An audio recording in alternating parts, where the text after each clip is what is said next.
You are listening to Eastman's Flycast, an adventure fly fishing specific podcast covering travel, tactics, and next level insight. Now your host, Brian Barney. Hey, what's happening, guys? Got a brand new Eastman's Flycast for you. So today on the podcast, I have on my longtime friend, Shane Rickert. Shane has absolutely dedicated himself to fly fishing.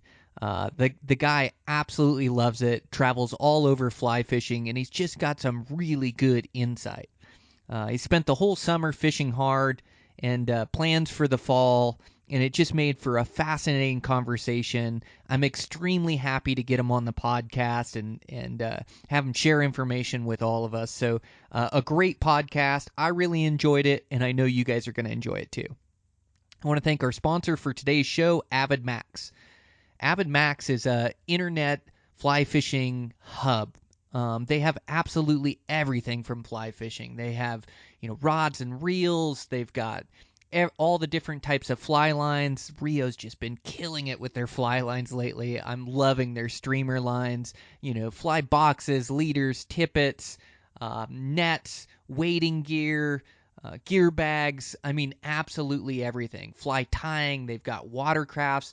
They have a great camp and hiking section. So they've got sleeping bags in there, tents, pads, everything you need there. Things for photo and travel.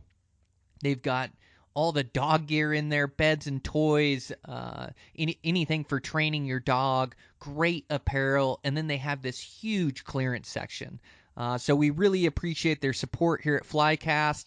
They have a great online store. If you're in the market for anything fly fishing, make sure to go check them out.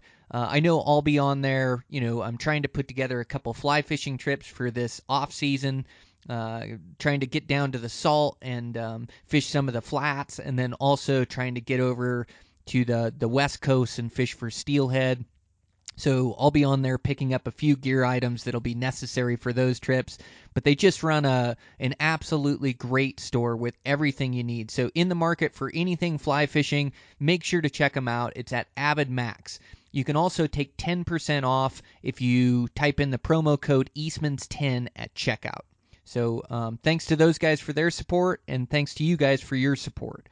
And with that, let's get into this podcast. So this is Shane Rickert, Eastman's Flycast. I'm your host, Brian Barney. Here we go. Okay, I'm here with Shane Rickert. Lucky enough to get you on the podcast, Shane. We've known each other for quite a few years, and it's been a long time since we fished together. Yes, that is correct, Brian. Yeah, back in the day of the fishing and archery league at Big Sky Archery, and steak night at the Corner Club. So yeah, it has been a while. It has. That's right. It's all coming back to me now. Well, I remember, I've always been super passionate about bow hunting, about fly fishing. We hung out quite a bit, but you have since just immersed yourself in fly fishing. You have really, truly fallen in love with it, haven't you? Yep, you're spot on. It's I've certainly went through that everyone will tell you that you have phases of your fly fishing career of wanting to catch a bunch of fish, don't care the size, and then you want to catch a bunch of big fish, and then you want to catch the fish. And then at some point you want to catch fish the way that you want to catch fish. And I've went through all those phases, and that's where I'm at now. I'm in the phase of I want to catch fish the way that I want to catch them, kind of regardless of the size, I guess. Oh, nice. Into the style of fishing or the style of catching them more so than chasing the big ones or chasing the numbers. You hear these progression, where people break it down, but it is funny how we do follow those patterns, whether we like it or not. And I'm, maybe I'll always be stuck in the big fish phase or come back to it. I mean, I love action too, and I love catching them a certain way. So I can definitely see aspects of all of those, like right now it's, as much as I love to throw streamers for big fish, it's tough not to throw a dry fly. Like, we just had the salmon fly hatch and then hoppers right now. And some of those giant fish, are making mistakes on those big dry flies. And it's tough not to fish them, even though I may have better odds with the streamer. So, I definitely see aspects of that myself as well. Yep. Yeah, gosh, I was on the South Fork just this last weekend and uh, watching my fiance throw, big golden dries, trying to catch, 18, 20-inch cutthroats. And um, yeah, we probably had, I would put them probably 20-inch brown trout, watched him, slip out from under the bank and eat her dry like he'd been doing it for 10 years. Fish didn't even hesitate about it. And that's why we throw the big dries is to have eats like that. Man, when they want them, there's nothing better to watch that visual eat on the surface. And yeah, those big hatches, as big fish keyed into them, it seems like those fish don't make very many mistakes. Were those goldens coming off pretty good, or landing on the water, or just enough of them around, or you think those fish had just seen them? I We were there probably a week after kind of the prime golden activity. We saw a handful flying, shaking a couple of the willows on the riverbank and saw a couple naturals, but nothing that told me, we're in the middle of it. But those fish, they can't refuse some of those meals sometimes, even if you are a couple days after the hatch, they're definitely remembering it. Yeah, instinctual. And who knows, they could be hitting that thing for a hopper, or for a golden, or, there's a number of different bugs that they could be hitting it for. Yep. Yeah, you're spot on. And gosh, it's so funny too, thinking of, just insect life and that South Fork. That was my first time down there. And we actually saw a couple salmon flies still floating around. So yeah, it's wild. We're a month over salmon flies here in Montana, but gosh, down in central Idaho, it just ended about 5 days ago. It's kind of cool to see the big bugs still end of July. Oh, man. Yeah, I just love chasing those things. I got a couple really good days at the end of it, like the last couple days on the Madison up around $3 and up between the lakes, and saw some of those good fish come up and eat. Man, it's so fun to chase that thing around. And now, you know, it's not quite as insane as like last year's hoppers were, but it's getting there. There's a lot of small hoppers around, and they're starting to get big. Fish are really getting keyed in on them. So now I can't help myself. Now I just got to throw the hopper the rest of the summer. Yep, you gotta stick with it. I just met with a friend to talk some work stuff, and he said he had the best day he's ever had from Ruby to Varney, I believe, and throwing hoppers with a little pheasant tail spanker off of it. They taped it out 24.5-inch rainbow and a 23-inch brown they caught on the upper the other day. So Wow. yeah, Yeah, those are some they're in real minutes, so you deals. better get up there. Oh, I know it. Yeah, I'm getting the same text from my buddies, best fish of the season, and show me a good 23, 24-inch brown. Like, man, they are just getting them right now. Yeah, How killer. Well, that's what we should be doing, Shane. yeah, we should be talking in a drift boat right now, but that's okay. Yeah, recording in a drift boat for sure. Well, we will have to get out together again. It's been a long time. But yeah, you've been fishing a bunch of different systems and just immersed yourself in fly fishing to try to learn as much as you can.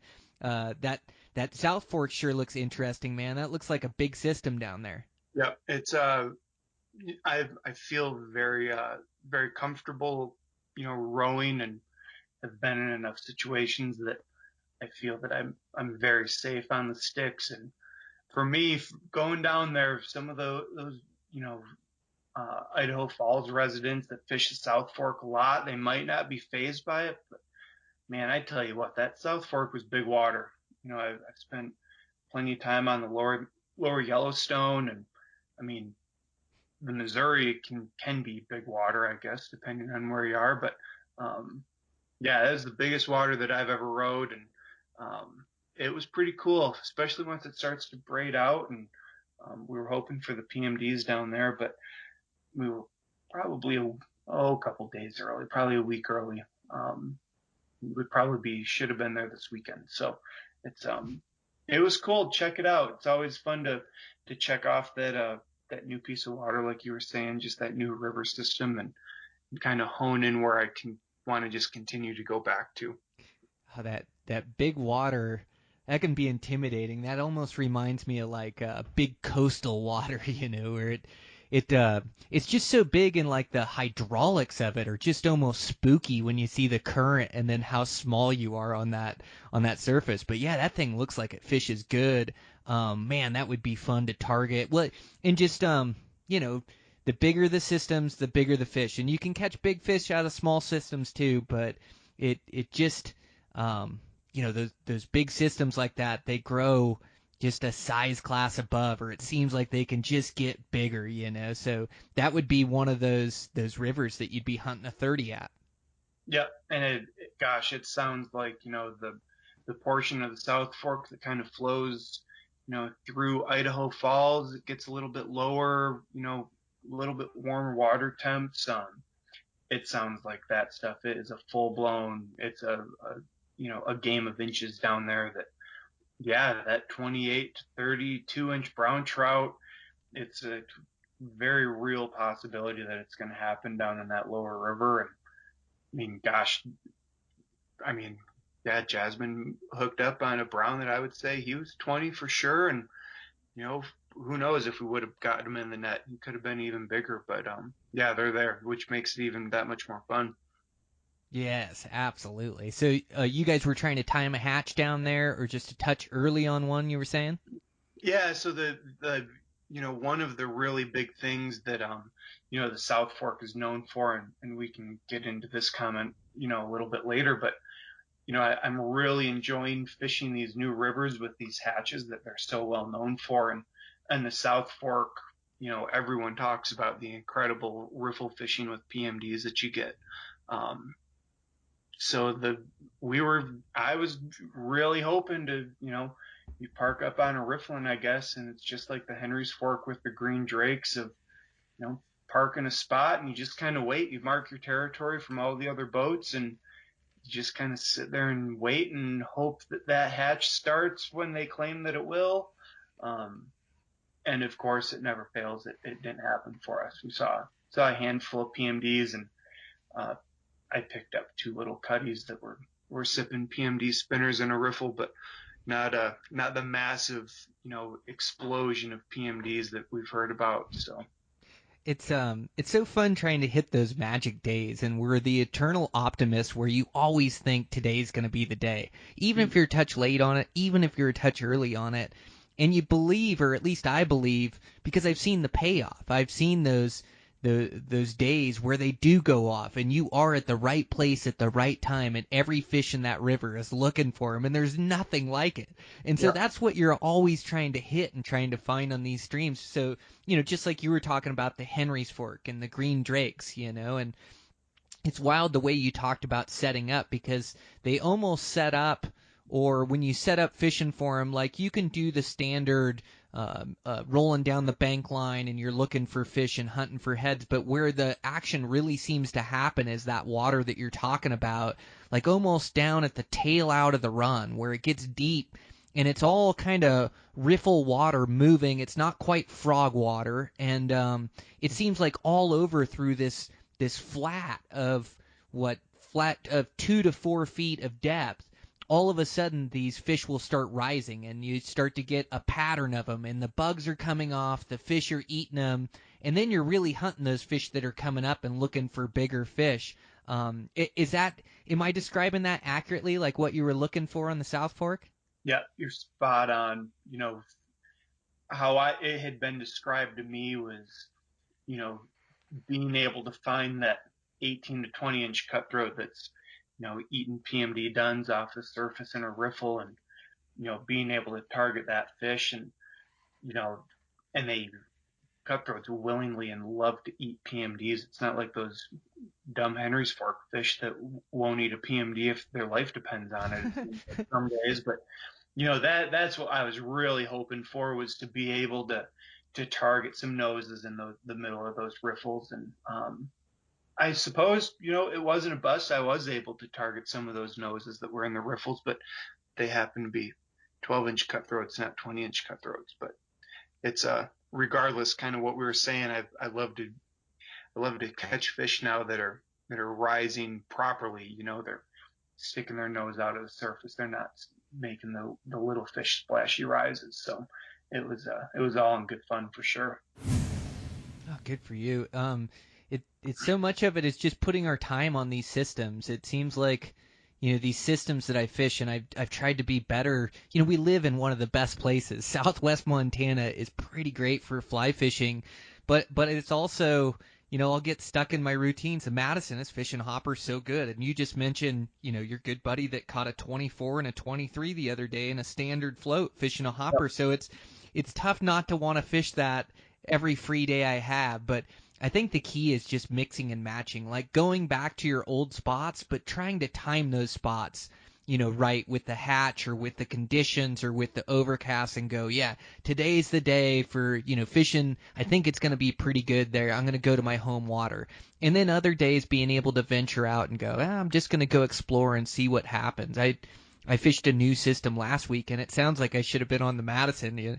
Always should have been. The grass is always greener somewhere else. But I fished a new system that I've been dying to fish, and I didn't kill them, but it was really fun. Like caught a couple really nice browns on streamers, and caught a couple on hoppers, and worked a couple miles of river, and never saw a soul, never saw a boot track, just me and my dog working the river. So that was pretty fun too. And I think it's just a mix and match of that, as there's so much great water out there, especially in Montana, Idaho, Wyoming, in these western states, Colorado, that just so much good water. Yeah, you're spot on. That's a good point too, Brian. That you know we're two from Bozeman. I'm probably, I guess, 2.5 hours from Craig. Personally, I'm not going to go to Craig until the Tricos start. Like, well, I would rather fish the Missouri in that section for what it's known for, and it's the Tricos. Planning on it next week. I'd rather fish the upper now when the salmon flies are going up. I'd rather go to the Henry's Fork when the green drakes are coming off or the PMDs are coming off on Harrimans. Like, definitely picking these different river systems, for what they're really well known for. And, the fishing typically, it definitely shows, why these different places are so famous for the hatches. Yeah, places that historically are good are still good. There's still good fishing to be had there. Like the trout are still there and the hatches still come off. So Shane, like how do you when you're going about learning these different systems or going to these different places, how do you get your information about these hatches? Is it just like a real organic visiting with different people, or have you read about it? And then what's kind of some of the research you do to make sure you can keep yourself safe floating these rivers? Yeah, no, that's a really good question, Brian, and actually one that I had a friend kind of propose to me yesterday. This friend's just getting into fishing, and he's really eating it up. And Sam asked me last night, like, how do you learn when the caddis are going to hatch? When do you learn about the blue wing olives? And it works out great. I told him, I was like, I follow a lot of different fly shops on Instagram, and there are fly shops that are typically on rivers that I fish a lot or that I want to start to fish. So that's kind of my first step in terms of, if you follow the trout hunter, Henry's Fork Angler, and they do that first post of, the one lonely green drake that hatched a little too early, you can start to put these little pieces of the puzzle together, and make a little mental calendar of, all right, well, I know probably, down by Ashton, the green drakes are going to be, June 15th, and within reason, they're going to be, salmon flies will be on the upper around July 1st-ish, somewhere in there. All right, kind of that last week of July is going to be for Tricos on the Missouri. Really just following the fly shops and, really starting to key in on, their different fishing reports and some of the blog posts that they put out. And that's kind of step one for me. It seems like that research starts once you talk to one friend that tells you how amazing their weekend was in any body of water, and that starts to pique my interest first. Yeah, absolutely. Yeah, what a great tip, Shane. Yeah. That's right. Like paying attention to that information that's out there, and there is a little bit of it's a little bit of a secret society, as the fly shops don't want to give away the whole cow, like they, like you mentioned, seeing the first green drake that's a little bit early hatching.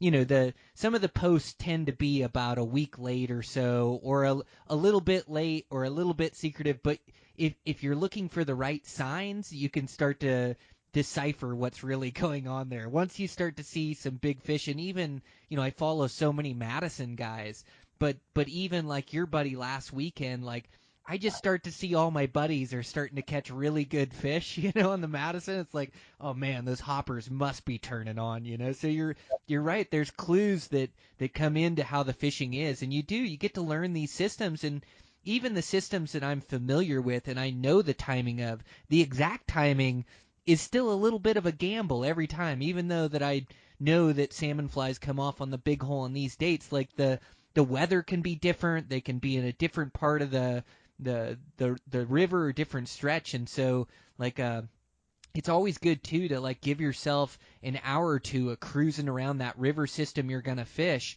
And it's amazing how much those hatches can change from from down low on the tailwater to up high, like the hatches that are coming off. I think it's always good to do a little research when you get to a river and drive to 3 or 4 accesses and just look around in the brush and in the trees and rocks and flip a few things and just see it in what's going on with the ecosystem. Do you do that as well when you get to rivers? See, you learn something new every day. That's something that I haven't done before, Brian. Of like, it never fails you. Get this float, thought in your mind, and we're fishing Varney to town today, and you put the boat in at Varney, and you're like, oh crap, there's no salmon flies. Well, it sure would have been easier if we would have driven to Burnt Tree to make sure that the bugs were there, or maybe drive up to Mac and see if we missed them. That is quite literally something that I've never done before. So I'm going to put that little feather in my cap and hold off on booking a shuttle before I do that. Yeah, and that experience is the best teacher, isn't it? When you love something, like you love fly fishing, like I do, we just spend time thinking about it, theorizing on it, and then going to those systems. Usually it's get your butt kicked for about 5 days, and then it seems like you time it right for one really good day, and then that keeps you coming back. Like from there on, you'll walk through barefoot through broken glass to go try to catch that brown again because you've seen it happen before. Yep. And you're spot on there. I had one day that I still think about on the Lower Madison during the Mother's Day caddis. Gosh, 5, 6, 7 years ago now, and every fish on the river was up and eating caddis, and never fails. Every May I go back hoping for that. Fish it a couple of days every spring, and I have yet to see a day anywhere near that. So it's that, mad. It's absolute magic when it happens, isn't it? Yep, when it happens, and then you're screwed for the next five years. But and two, to circle back up on your previous question there, Brian, I think this is another really important thing that a lot of people, I haven't worked retail in the fishing industry directly, but I have a lot of good friends that have spent many years in fly shops, and a really big piece of advice that I've learned when going to these new places is walking in and being very honest with the shop employee that that you're new and that you've never been there, and that you're just looking for some help. You're not looking for the secrets. I think that too many people walk into these fly shops expecting to be handed the secret recipe for the day on a silver platter, but being very honest with these shop employees, and also asking them if it was their day off, where would they want to go, and that's proven to be another really great question to propose to people, because all of a sudden now they're thinking about what their day of fishing could be like, and I've been pointed in some pretty incredible directions from doing that. Man, I'm sure I'm glad you circled back and added that in. You're right. Fly shop, like as long as you don't go in with a big ego or like I like what you say, just go in there and be honest and like I always like to joke around or lighten the mood a little bit or you just get along with the guys in there. But you're right, they're willing to share information. They're willing to help you out, and you're like you say, you're not looking for their secret spot. You're just looking for their insight and spending a little money in a fly shop, picking up a few bugs here and there, or some tippet, or whatever you need, Yep. whatever that you can add to your box. It's supporting that local economy as well. And so you're just going in with good intentions to pick up some bugs, and you get talking to those shop guys, and those shop guys are usually the most passionate fly fishermen around. They're usually the guys that don't want a normal job because they fish so much, and they Yep. absolutely love it with every fiber of their being. And so these guys are usually pretty excited to talk fly fishing, and especially with a real authentic person, that when you go in and you're just really shooting the shit with them, there's no ego involved, or there's no attitude there or anything. And those guys are so willing to help you out and help you share and help you in having your good day. Even our local shop guys, and that's just a great tip, Shane. That is spot on, because all those shops I go into are nice guys. So I need to make more of a practice of that in these new systems. And even the most secretive systems, these guys are willing to help you out and give you some information to point you in the right direction, and they can cut years off your learning curve, especially when they know those systems like that. Yeah, we, and almost I've experienced this, on the Henry's Fork and the South Fork now, that if you go into some of these fly shops, you know, and admit that you're not from there, you can openly say, hey, I don't live here. I'm from Bozeman, NSB, it doesn't matter. And if you approach it properly, I've almost experienced uh, where they will kind of give up the secret based solely on they know that you're not going to be there tomorrow, and you're probably not going to be there next weekend. It might even be a year or two before you go back. We went into a shop on the South Fork. Wish I could remember the name of it, but you know, the kid was like, honestly, I would do this float, put in at noon, fish the left bank of the river, throw goldens, and every 5 feet give them a twitch. That's kind of been the secret. Well, chances are, if I told him I lived in Idaho Falls and I was going to be there next weekend, he probably wouldn't have told me to do that.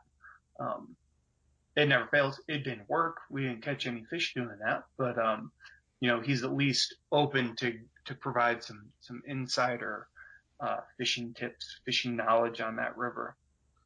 Man, that's some good information to store. It may not work that day, but eventually that's going to Yep. work. Yep, you're Um, spot on, and I've had people tell me that on the Henry's Fork. Do this below this bridge at this time. That's going to be your ticket, and it doesn't work. But you know, all of a sudden in 2 years, if you keep that in mind, yeah, it's going to happen. Man, that's the truth. That uh, that river can be so finicky, can't it? The Oh, Henry's Fork. I fish it with a buddy of mine, Jared Caddy. That's a really good fly fisherman. Guides on it all the time. But man, is that thing finicky? Like you say, it's always this different set of rules. Go down this bank and throw it here. Throw it a foot off. Throw it as tight to the brush, like inches away from the brush, or they're not gonna eat. He's always got some specific thing to tell me, and it usually holds true. He spends so much time on the water, and just he gets to see those patterns day in, day out. One of his patterns on the Henry's Fork is throw in front of the rocks, and it seems like there's more fish that sit in front of those rocks than there are on any river that I've ever fished, or at least they like to sit in that slot and feed quite a bit. But he's always got little quirks like that, and I think every river has that. yep, And they all do. don't they? They all have their little quirks. And I've almost fished my local rivers almost too much here, to where I think now, like I and those skills do transpose to other rivers, but there's other hacks on these other rivers that I need to tap into as well. Yep, yeah. If your comment about you know throwing foam on the Henry's Fork, especially that lower river within 2 inches of the bank. I mean, that's hands down, something that, I've taken my fiance down there during the salmon fly hatch and telling her, get it closer to the bank, get it closer to the bank. And, she's scared to lose flies because they're expensive and, I don't tie nearly enough, but regardless, they're expensive if you tie or not. And she doesn't want to lose them. But I'm like, well, here we are. We're here to catch fish and we're here to catch 2-foot brown trout. Like, put them 2 inches from the bank, and if we lose them, we lose them. But that's how we're going to catch them here, and that's definitely something that you've got to get over. I took a friend from Georgia last year. We floated the Lower Henry's Fork, prime, just tail end of the salmon flies. We did Ora to Chester, and I'm telling this friend Chris of mine that, hey man, if we're going to catch any fish here, we've got to have your bug 2 inches from the bank. And, finally he made a cast, and he looked at me and he went, oh, finally I got that cast that close. And I watched his fly get engulfed by the exact brown trout we were trying to chase. And he completely missed it because he was staring at me. He was so proud of the cast that he made. But, yeah, it's like, gets me giddy thinking about stuff like that. Makes me wish it was beginning of June again. Oh, I know. Yeah, we still got some good fishing in front of us, but I know what you mean. That throwing that fly with reckless abandonment, and that the river, like you say, that June is so fun because the rivers are all up and all in the trees and in the weeds and in the grass, and so it's just like a different style of this technical fishing, really trying to skip that bug in there or cast it right on the spot, and there is absolutely no room for error, but. Yeah, you can't be too attached to your bugs. Like that's part of the price of fishing, or part of the price of admission is losing those things. You just got to throw them with absolute reckless abandonment, and you hope that you have enough skills to save a lot of those flies in the end, or big enough tippet, or a little bit lucky, or whatever it is. But so funny fishing. I've been fishing with this buddy Dylan of mine here lately, and man, I mean, that guy, like, as far as money and his budget, not that he's tight or anything, but he's always looking to save a buck. But he gets out there in a drift boat or whatever, he throws that fly with reckless abandonment, and he's breaking them off, and he's retying flies. He's got flies on the floor of my boat. Like, the guy's just got flies everywhere, but he is trying to catch a fish with every fiber of his being for every second he's out there. And I just have to appreciate that. It's just great to watch him fish. Yeah. I will, another fly shop tip that hopefully people are living in Ennis listening to this, but the used flies at Dan Delecta's, that's my secret of not really caring about losing flies. I think Dan and Nancy sell their used guide flies for like 50 cents a piece, and they're in those fish bowls up on the counter. And I'm the cheap ass that pours through them, and I buy my spankers from them for 50 cents a piece, and I always throw a handful of salmon flies in a puck because, yeah, all of a sudden it really doesn't matter. It's better than spending $4 on them, when they're brand new. But yeah, buying the used flies from Delecta, that's the ticket for me. Yeah, and when I'm looking for a fly, so this is kind of jumping around or jumping subjects, but when I'm looking for a fly, I'm almost looking at its function more than its look. Would you say you're similar when you're looking for patterns? Yeah, yeah, totally. And I've learned, you know, definitely more of the style of fly that I want, but definitely looking. I hate buying flies in the bins that have the hot fly ticket, little tag next to them, but also the ones that just look appealing to me. I'm a big advocate of Sharpies and scissors on the boat, of trimming things and coloring things and, making them ragged. And I'm actually looking at a picture on my computer that I took this weekend of a brand new chubby that, like, nope, that thing, that was getting scissors and a Sharpie taken to it, just to change it just that little bit more too, just to fit that function more than the style of it. I like that. Yeah, I need to be in a better habit of, I keep my scissors and I keep my marker in the boat. I'd say I'm more apt to cut flies. I'll cut like the wings or the profile a bit, make it shorter or skinnier or change it that way. But I need to get better with those markers. Like sometimes you just need to darken them up a hair, and I think that's really easy to do with a marker like you're doing. But yeah, and then I want that fly to function. It has to fish. I'd almost fish the wrong size or the wrong color if that thing floats better and I can get the fish to eat it.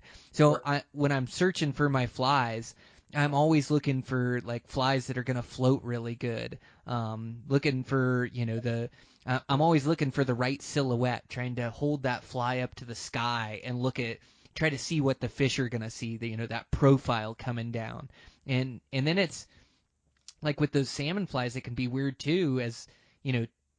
You mentioned before twitching that bug once off the bank. Sometimes that twitch or that movement or like a real fluttering bug, like when those salmon flies are depositing their eggs and really fluttering on the water, sometimes that can just that can really get those fish to strike. Yeah, we've caught a good handful of fish on the Henry's Fork this year, just on the mend. Um, you know, telling people, give it a big mend, throw it at it, like whatever. If that bug moves, have at it. Like we want to keep it fishing. We want to keep it in the zone of, you know, uh, on the bank or within 6 inches of it. But yeah, get that bug to twitch, and some of those explosive strikes that you get there, it's pretty incredible. Man, it sure is. So I know you get after it all summer long. What about going into fall? Do you take advantage of any of the fall fishing, or does your hunting season tend to take over?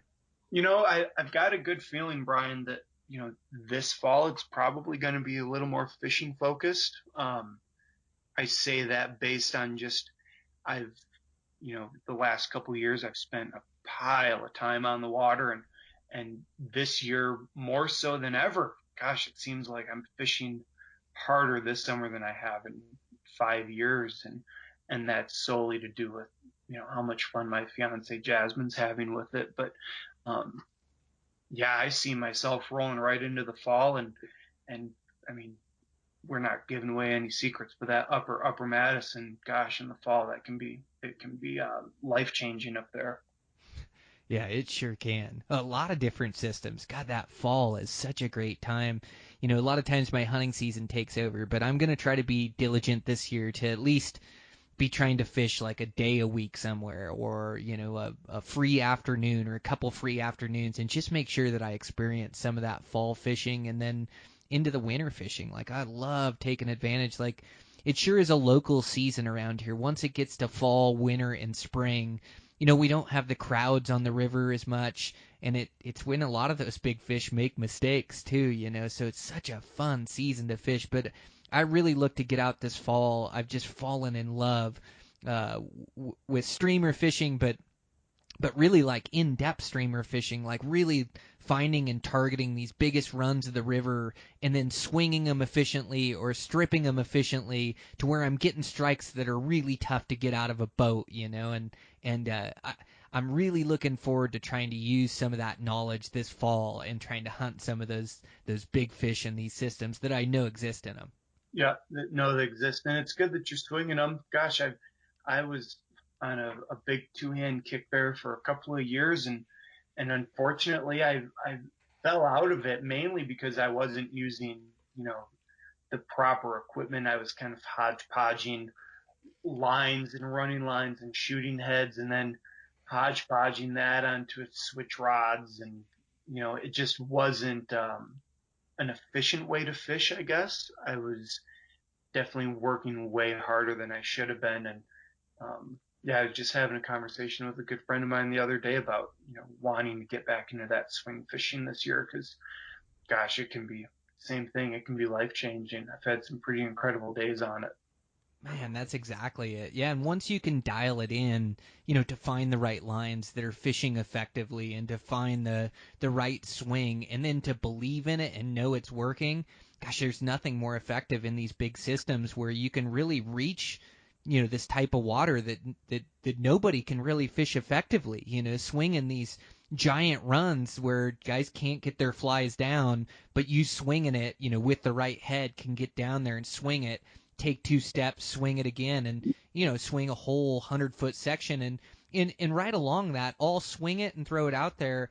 But I get just as many strikes from throwing it up in that same spot and giving it a strip pop, strip pop, strip pop all the way in. And so I kind of do like a mix and match of swinging and stripping through those holes. But man, I mean, once you can dial it in, it took me a while to really start catching fish consistently with it. But now there's no looking back. Like all spring long, that thing fished so rock solid for me. Yep. Yeah. I'm thinking of a place on the Lower Madison that, I'm not going to give it away because it was a spot that was shown to me by a good friend of mine that, he set me all up, and we went to a run on the lower, and same thing, man. He dialed me in so perfect. It seemed like we were both catching a fish probably every second or third cast on our 2-hand rods. And, once you get it dialed, it is just like you start to realize how many fish are in these river systems. And then you also start to realize just how hungry they can be if you do it right. Man, isn't that the truth? Yep, they're looking for a meal out there. Yeah, it is wild. When fish really turn on a system, it is surprising how many fish live in that river. Yep. Yeah. It's just like, I don't know how many 12 to 16-inch rainbows that I've caught out of this run, but yeah, I just go back, do the same thing, same techniques, and fish it properly. It's been a couple years since I've done it, but yeah, it really shows just how effective a properly set up 2-handed rod really can be. Man, absolutely. Yeah, I love throwing that thing. Yeah, got to get after it this fall and then this winter, and take advantage of these last days of summer that we have, and try to find one of those fish that like your buddy caught the other day, a 24-inch rainbow. Boy, I bet that thing fought hard. Yeah, big hen. Gosh, she looked like she just came out of the ocean. She was in the hoe or something. Just looked like a second or third year steelhead. It was a pretty incredible fish. So that just drives me even more, and knowing that I'm going to do an evening float with a couple friends, and we're going to do an evening float on the Yellowstone on Saturday after all the guide traffic gets done, and we're going to go do a big float starting at 5, 6 o'clock and float until dark with hoppers, like stuff like that. Just knowing that it can happen this time of year really really gets me wound up. Boy, it can really happen on that system too. That system just grows big trout. And Yeah. good on you guys, like your timing, doing those evening floats. Man, oh man, it's so advantageous. It's like those big fish, they come out and eat, they slide into those slots. And I think the majority or a big part of the day, especially these hot and sunny days, a lot of these fish are just moving to deeper, darker runs, and sure they'll eat if it comes right by them, but for the most part, it seems like they're just holding. And then I think they really come over and feed in those evening hours into dark, and even some of these fish are nocturnal, But man, I especially on these heavily pressured rivers, I think these fish are really feeding those evenings and at night. Those times when those boats aren't all going over them. Yeah. And so to provide something that I've had passed down to me from a couple different guides, and I've learned this firsthand. It's been a couple years, unfortunately, fishing the Bow River in Alberta. Another really big river similar to the Yellowstone, fishing golden stones. And the guide that I fished with, he took me out for fun. We were targeting middle of the day, high sun, 11 to 3 o'clock.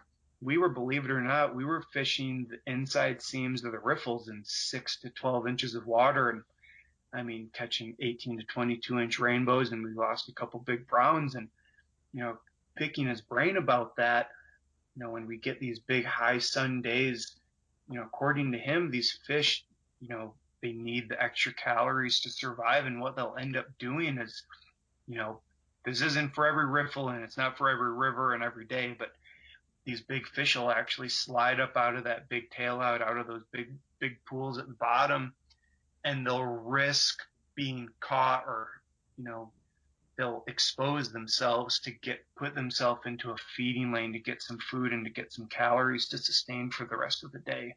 Um, so something to keep in mind. Of course, it's advice that, I've had it work once for me, and I've tried every time I'm on the Yellowstone at noon, and it's never worked again. But um, yeah, thinking of, they'll just move into those riffles, and they'll, more oxygenated water, but they'll get into those feeding lanes for, might only be for 30 minutes, eat a handful of nymphs, eat a couple, stonefly, salmonfly nymphs, and then they'll end up slipping back down. Yeah, I think you're right. I think these fish move a lot more than we know. It's so wild because all of this happens underwater throughout the day, and our only really evidence of proving anything is bro science to what we experience or talking to guys. But I love the theorizing and trying to make sense of it. But yeah, I believe those fish come up there, and I know like sometimes throwing a streamer and you're throwing those towards the middle of the day and there'll be a giant fish in water that he shouldn't be in, where you hit the water and he explodes on it, or you get a strip and he explodes on it right in that water that you're talking about, not much depth, and he's a giant trout. And yeah, I know he wasn't laying in that spot all day long. I know Yep. he just slid up in there to feed. And I think those fish are real deliberate about their feeding lanes and where they want to be. You can see bugs coming down the seams and down the feeding lanes, and those fish are smart. They get right on those spots, and the biggest fish have the best spots, and they're the best feeding lanes that they can come up and eat. And you're right, they don't sit in those things all day long, but when you catch them in there feeding, whether that's noon or whether that's 5, 6 o'clock, 7 o'clock, as the sun starts getting low, they definitely slide into those spots and start to feed, and can be some giant fish in there. Yep. And they're there for a reason. They're not there, in my opinion, they're not there because they want to be. They're there because they have to be. Whether they need more oxygen, they need a little cooler water, or they are just hungry and they're looking for that sculpin to slip by, and they're just looking for a quick bite before they slip back down into that big holding water. But in my experience, and it's typically been on streamers, yeah, they're there and they're going to eat it, and you put that thing in front of their face, and you're probably going to be surprised. You're probably not going to expect it. Oh, I love that predatory eat too. It's so fun, right on the strip, or when they just attack it like that. Yeah, there's nothing funner, but it's it's such a fun journey, isn't it, into fly fishing and trying to figure it out or solve the pieces and trying to create a good day. But they are all good days on the water. We live in a great place, and I think you said it before the podcast even started, that we just live in the places that people dream about fly fishing, and we can be out on the water. I can be down there in 15 minutes. We are so fortunate that we get to experience this and take advantage of it. And I know, over the last handful of years, you've definitely taken full advantage of it, learning different systems and absorbing as much information as you can. So I just can't thank you enough for coming on and sharing some of your tips. Yeah, of course, Brian. No, it's been great, man. It's something that I'm very passionate about, and it's something I still laugh about them. I'm so passionate about this, and then we let the dumb things go back into the water. Um, it's like if we went archery hunting with blunts on our arrows or something. It still cracks me up that I get so worked up, and um, it's so exciting for me. And I mean, I'm staring at my computer right now and looking at this big 20-inch cutthroat that my fiance caught last weekend. And she actually said it best on Instagram. She said, "I've never seen Shane so excited, and he didn't even catch it." It's something that it gets me wound up when we start to target these fish, and they play the game right. It's just like having a 4-point bull elk at 10 yards bugle in your face. You might not even want to shoot it, but it's exciting because he played the cards and he did it all right. Um, it happens, it makes us even more passionate about it. Yep, we're the lucky ones, to be able to be so passionate over a stupid fish is pretty incredible. But it's the Yep. places they live and it's the whole experience and then the engagement of it. But yeah, it's unreal, man. It's like nothing else on planet Earth. So Yep. yeah, I really enjoyed visiting with you. We got to get together for a drift again here.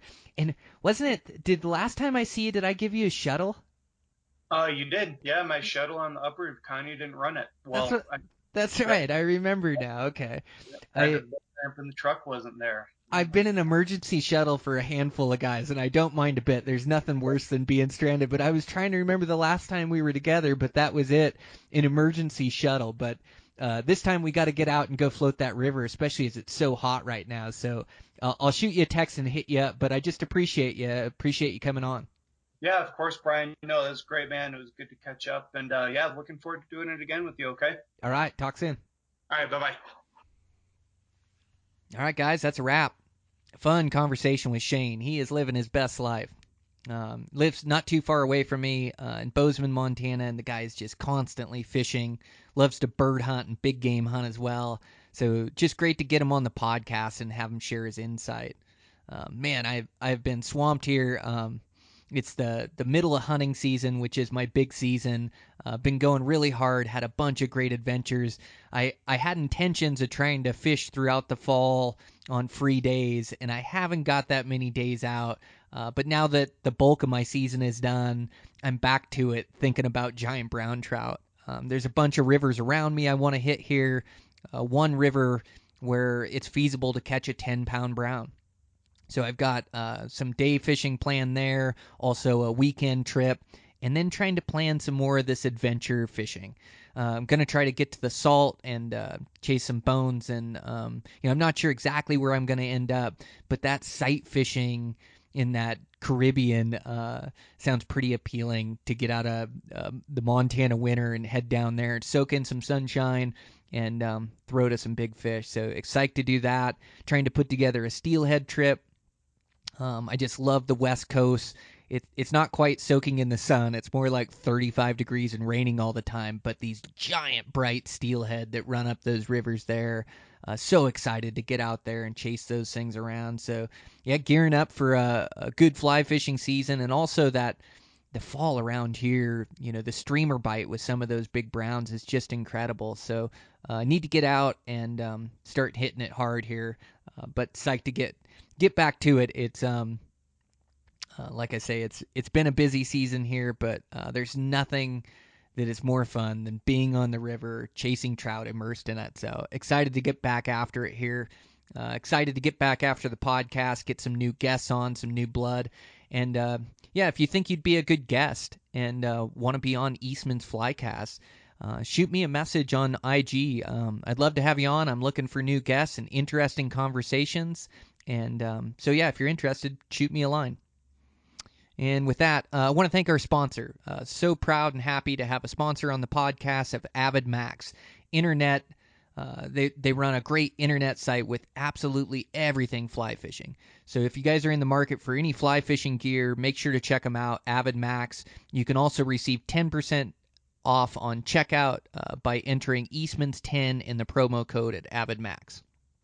So thanks you guys for the support. I really appreciate it. I'm having fun doing this podcast, and I can't wait to see what the future holds as far as guests and conversations. And I just want to further my fly fishing as well. So it may be a little self-serving to do this podcast as I get to have all these great guests on and talk fly fishing. So it really ups my game. But yeah, I'm having fun. I got some good ones lined up, and I just appreciate you guys. So with that, I'll check in with you next week.